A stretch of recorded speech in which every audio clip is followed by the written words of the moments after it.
Mister Ashok, పర్వాలేదు, వదిలేయండి. ఆమె తెలియచేసింది, నో ప్రాబ్లం.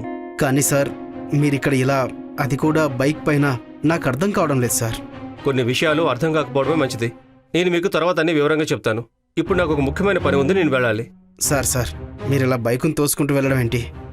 అర్చన, సార్ కారులో వెళ్తారు, మనం వేరే కారులో వెళ్దాం. సార్, మీ బైక్ ఎక్కడికి వెళ్ళాలో చెప్పండి, నేను అక్కడకు నా మనిషితో పంపిస్తాను. మీరు దయచేసి ఈ కారులో వెళ్ళండి. డాడీ, మీరేం మాట్లాడుతున్నారు?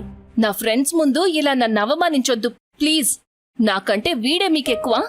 అర్చన, మాటలు జాగ్రత్త. నేను చెప్పేది ఇప్పుడైనా అర్థం చేసుకో. అసలు ఈయన వల్లనే మనం ఇలా కారులో తిరగగలుగుతున్నాం. ఇక మాట్లాడకుండా ఇక్కడికి రా. అశోక్ ఇలా అనగానే అర్చనతో పాటు అక్కడున్న ప్రతి ఒక్కరూ నిశ్శబ్దంగా నిలుచుని చూస్తున్నారు. అశోక్ కూడా అంత గౌరవంగా మాట్లాడుతున్నాడు అంటే కిషోర్ ఖచ్చితంగా సాదాసీదా వ్యక్తి కాదని అందరికీ అర్థమైంది. క్రింద ఇచ్చిన లింక్ ని క్లిక్ చేసి పాకెట్ ఎఫ్ఎం డౌన్లోడ్ చేసుకుని వినండి సూపర్ హిట్ ఆడియో సిరీస్ శ్రీమంతుడు.